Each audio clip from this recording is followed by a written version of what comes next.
I recently heard a genius coaching idea and I wanted to share it with you. You see, most people evaluate their success in tournaments based on the scoreboard. The scoreboard said they got to 11 first, so they feel good about themselves. What this coach explained to me, and it makes total sense, is he explained that we are not necessarily in control ultimately if we win or lose, but we are in control of a lot of factors. So he said, basically, we're going to make a list of 10 factors that are controllable factors in a match that you can ultimately control and you can evaluate. And you're going to have a 10% match if you did one of them, a 60% match if you did 6 of them, a 90% match if you did 9 of them, and obviously a 100% match if you did 100 of them. So I've got a little list here, and I'm going to share my list with you. I think you could make a list like this, and you could start evaluating your matches. If you do this, tournaments are actually more enjoyable, and you're going to have better results because you're focused on controllable factors as opposed to uncontrollable factors. So here's my list. Number 1, eat breakfast. Number 2, arrive at least an hour before my first match. Number 3, stay warm. So wear my tracksuit, walk around, do some jogging, stay warm. Number 4, play one practice match. Number 5, and these things are related to the actual match. They might be different from match to match, but generally speaking, number 5 would be take my time between points. Number 6, look to measure and loop half-long serves. Number 7, play more often to the wide backhand. Backhand, backhand, backhand, wide backhand. Forehand to their wide backhand, as opposed to my bad tendency, which is to change to the middle or forehand too quickly. Number 8, be willing to tactically adjust point by point. In the past, I've oftentimes adjusted game by game, but hey, you're up 6-0, and now next thing you know, it's 6-5. There needs to be some tactical adjustments that happen. Number 7 is as soon as the match is done, take notes. Number 9 is between matches, make sure that I take notes. And then number 10 is have a long-term approach for the entire tournament. So here's the thing. Out of these 10 things, if I do 7 of them well, regardless if my rating goes up or down, regardless if I'm on the top spot or the next spot on the podium, if I did 7 out of the 10, I would rate that as a 70% tournament. So what's the goal here? The goal is to realize that there's some specific things that you can do, such as arriving early, such as taking your time between points, such as being disciplined to take notes as soon as the match is done. These things actually help tournament performance. And the more of these factors that you do without even worrying about winning, the more you're going to be able to actually win because you're focused on things that you can actually control. How does this relate to Pong robot training? This is the Pong YouTube channel. How does it relate to robot training? Because the same approach can be used for robot training as well. So I've made a list of 10 things. If I have an hour to do a robot training session, what do I do? Number 1 is even before the session starts, I try to stay active during the day. Maybe I go for a walk in the morning. Maybe I play soccer with my kids. Maybe I do something to stay active so I'm not just sitting in a chair for 12 hours prior to my robot session.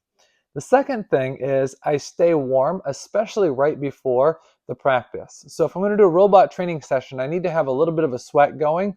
If I don't have time to go for a jog, I might put on 2 jackets to begin sweating. You're going to have a better practice session if you're warm. The third thing is actually I write out a specific goal. What's the main thing I want to accomplish in this session?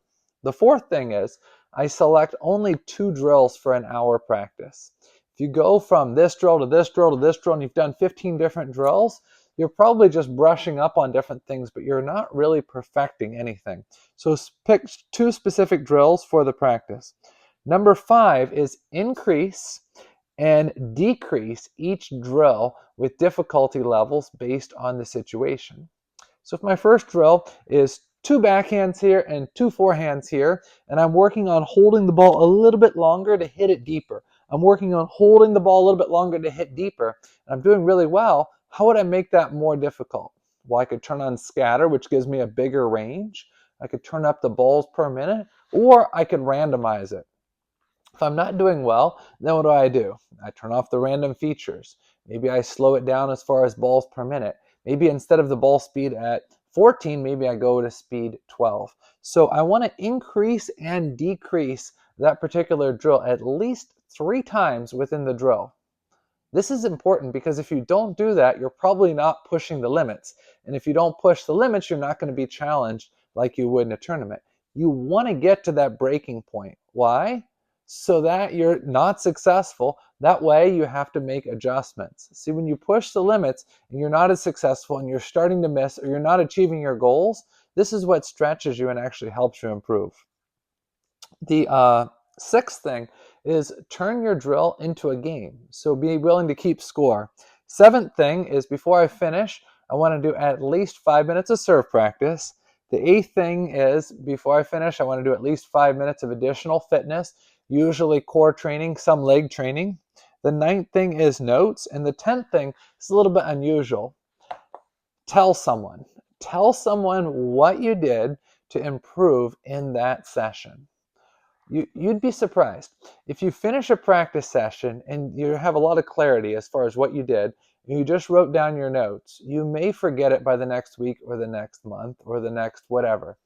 If you tell somebody, it could be your spouse, it could be your neighbor, it could be a friend at the table tennis club, but if you actually tell somebody, you're more likely to actually remember what was it that I improved. If you tell somebody at the table tennis club, hey, I improved my, let's say, adjustability on the timing for backspin serves to be able to adjust here or adjust here or adjust here. And then you go to the table tennis club, then the guy's maybe going to ask, hey, how's that going with that backhand loop? And that way you have a little bit of accountability and a little bit more follow-up. So after each practice, if you do take notes and you do tell someone, that just reinforces the things that you worked on. So instead of evaluating your tournament or your club matches based on wins and losses, I want you to start evaluating based on how did you do those 10 things. Give yourself a percentage. Hey, I had an 80% night at the club. Hey, I had a 60% tournament. What's a 60% tournament? Well, I did 6 out of my 10 things well. When you start shifting the focus away from the ultimate result and you start going to the process, like I said earlier, it's going to be much more enjoyable, and you're actually going to be able to say, hey, I'm in control of the success, as opposed to just counting on wins. If you enjoyed this video, make sure you hit like and subscribe down below. And if you have any questions or comments, go ahead and drop a question or leave a comment down below. Talk to you soon.